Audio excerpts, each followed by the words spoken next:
good, the bad, and the gossip with John, Jay, and Rich. Hi, some GBG hosted by Kyle Unfugged. Kyle? Thanks, John Jay. So Philip Seymour Hoffman's will has revealed something very interesting. His last dying wish for his son, Cooper. Now, the will was drawn up way back in 2004 when Cooper was just a year old and his two sisters hadn't been born yet.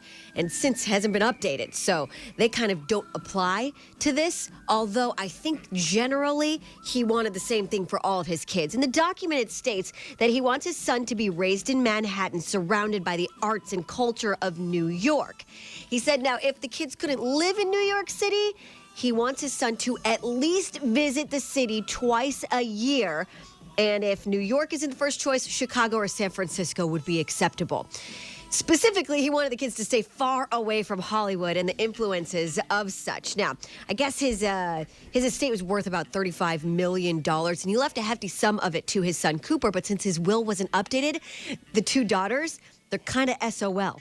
Now, his lover, his longtime lover, Mimi O'Donnell, she is set to receive the bulk of what he had. She's in it. He left the majority of it to her. So that'll be interesting to see if she decides to share it with his daughters or not. Who knows? We'll wait and see. Now, just yesterday, the Brit Awards happened. Yes, the Brit Awards. We won't see it on TV, but what you will see is this video kind of swirling around of the host of the show and the members of One Direction as he brings up a very pop culture topic. Now, listen, let's talk a little bit about Justin Bieber. I know you know him. Who was the first here to get in touch or go and visit him in prison? Did anyone send a text, Louis, just saying lay off the bongs? Zane, did you... I've got a message for Justin. Keep strong and keep doing what you're doing. Well, don't keep doing what you're doing, Justin. That's ridiculous. Louis, that's the worst advice ever. I have to agree with him. Yes, that is the worst advice ever. You got to change something, Justin Bieber. Jeez Louise. See the place Justin Bieber rented in Atlanta? It looks like a spaceship. I haven't seen it yet. It sounds pretty awesome, though. What I will say is there is a big rumor that Miley Cyrus has a new love interest. It happens to be Jared Leto. He's in his early 40s. She's 21. It all started with a sleepover right after sparks flew when they saw each other at a pre-Grammy party at the end of January. And I guess ever since then, they're like two peas in a pod whenever they can, although she is on tour. Whenever they can, they like to hang out, and both of them are very comfortable with nudity. For some reason, the source decided to squeeze that in there as if it was very important information. I mean, if you're Miley, don't you kind of have to be comfortable with nudity? I guess so, yes. Mm-hmm. Yes, you're absolutely right. Now, Katie Holmes worked with Taylor Swift recently and said she just fell in love with her. I just think she's so smart. She's so young. She's really brilliant, and she works very, very hard.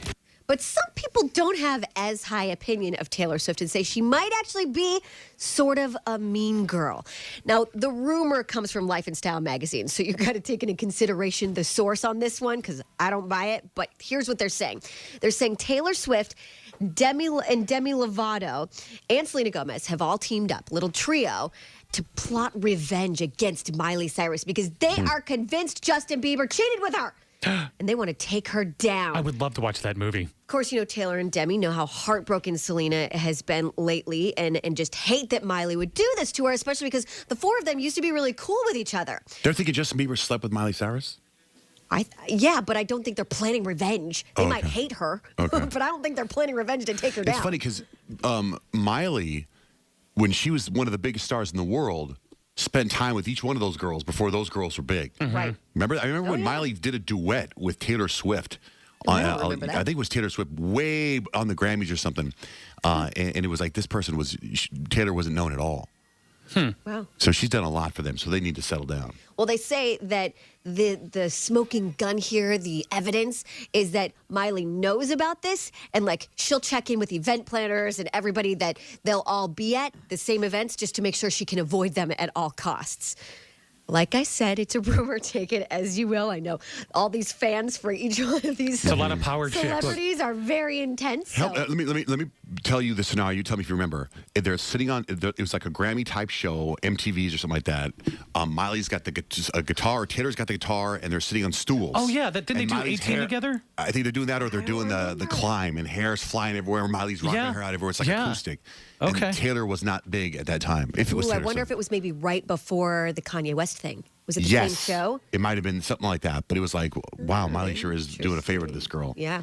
Well, on our website right now, johnjandrich.com, if you go there, type in the keyword GBG, they say a nude photo of Emma Stone has leaked, although she denies it's her. See it for yourself and then decide at johnjrich.com, keyword GBG.